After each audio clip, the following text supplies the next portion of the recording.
Hi everyone, welcome back to my YouTube channel. तो मेरा नाम है अनु मिश्रा और मैं एक कैबिन क्रू हूँ। आज मैं आपको अपनी इस वीडियो में बताने वाली हूँ how I become a cabin crew. तो यार जब मैं 10th में थी ना, तो सब उस टाइम पे हमें कोई सब्जेक्ट चूज़ करना होता है। तो मेरे को बिल्कुल भी नहीं पता था मुझे कौन सा सब्जेक्ट लेना है, क्या बनना है, क्या करना है, कुछ भी नहीं पता था सच में। अ, तो मैंने सिर्फ आर्ट्स ले लिया उस टाइम पे, क्योंकि मुझे लगता था कि ज़्यादा से ज़्यादा जो जॉब्स है वो ह्यूमैनिटी सब्जेक्ट से मिल जाती है।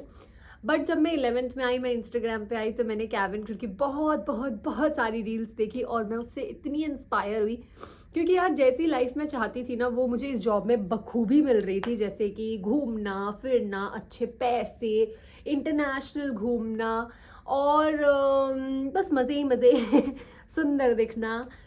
मुझे इतना इंस्पायर हुआ ना इस चीज़ से कि मैं आपको बता नहीं सकती हूँ। और बस मैं 11th से लग गई। मैंने कैबिन क्रू के बारे में और कुछ देखा कि अगर हर सिक्के का हर सिक्के का दो पहलू होता है, अगर कुछ अच्छा है तो कुछ बुरा भी होगा। तो मैंने सब कुछ देखा, जो कैबिन क्रू थी वो जो वीडियोस डालती थी उनके वीडियोस देखे। फिर उसके बाद मैंने इंटरव्यू में कौन कौन से क्वेश्चन पूछे जाते वो सब देखा, गूगल पे देखा और उसके आंसर्स खुद से प्रिपेयर करने लग गई। उसके बाद बस जब मैं 12th में गई ना यार, आई कांट टेल यू, मैं बस वेट कर रही थी कि कैसे बस मेरा 12th खत्म हो, उसके बाद मैं बस कैबिन क्रू के इंटरव्यू के लिए जाऊं। एंड आई स्टिल रिमेंबर मेरा 12th का एग्जाम आई थिंक 15-16 को ख़त्म हुआ था एंड 27 को एक इंटरव्यू आया था। बट उस टाइम पे ना मेरे पास मेकअप था, ना मेरे पास कॉन्फिडेंट था। तो उसके बाद मैंने देखा कि 30 नहीं, हाँ 30th को फिर इंटरव्यू है। तो मैंने कहा छोड़ो, 27 वाला छोड़ देती हूँ, 30th को दूंगी। फिर मैंने 30th को इंटरव्यू दिया। मैं कानपुर रोड पे जो रमाडा होटल है वहाँ गई, वहाँ इंटरव्यू दिया।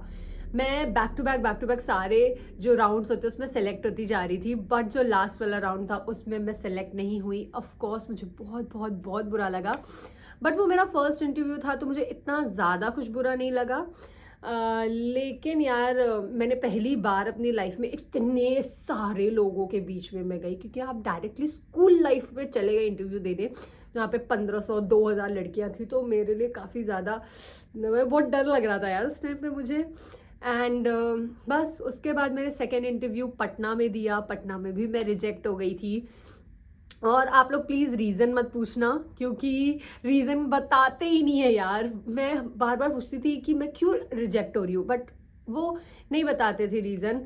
और यार उनके लिए पॉसिबल भी नहीं होगा सबको रीज़न बताना, क्योंकि 1500-2000 लड़कियों को ये रीज़न बताना कि आप क्यों रिजेक्ट हुई हो would be very difficult for them.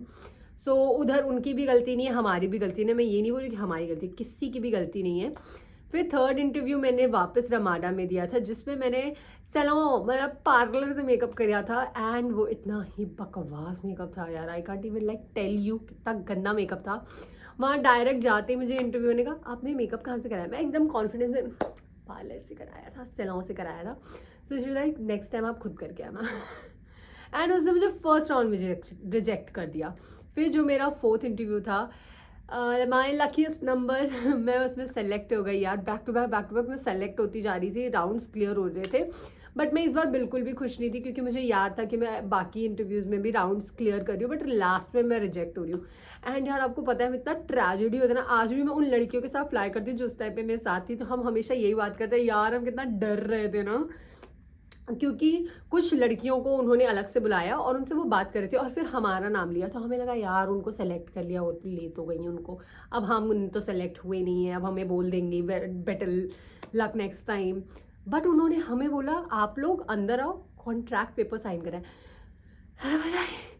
What, contract paper? उसके बाद कॉन्ट्रैक्ट पेपर साइन करना था। फिर मैंने अपनी मम्मी को नहीं, मैंने अपनी बहन को कॉल किया और वो मम्मी के साथ ऑलरेडी कॉल पे थी।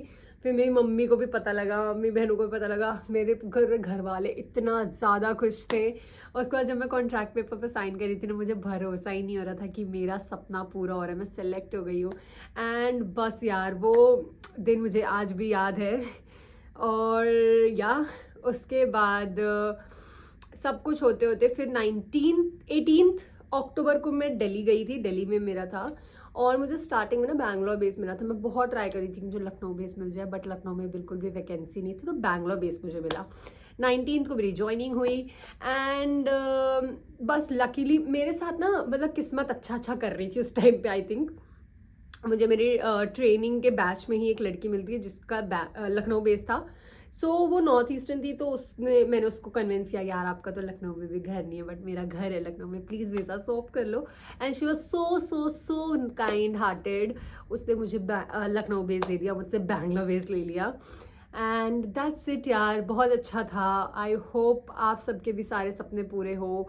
जो कैबिन क्रू बनना चाहते हो प्लीज़ कैबिन क्रू के बारे में बहुत सारी चीज़ें हैं वो जान लो, पहचान लो और अपने पैसे बिल्कुल फालतू जगह पे वेस्ट मत करो। मुझे लगता है सब बकवास होता है। आप चाहो तो खुद से ये इंटरव्यू क्रैक कर लोगे, क्योंकि जब कंपनी ही आपसे कहीं का क्वालिफिकेशन नहीं मांग रही है तो आप क्यों दूसरी जगह हेल्प के लिए जा रहे हो। एंड वो सिर्फ आपका पैसा वेस्ट होता है वहाँ पे। एंड बस मैं यही कहना चाहती हूँ, मेहनत करो, अच्छे से करो, सब हो जाएगा यार। That is it for this video.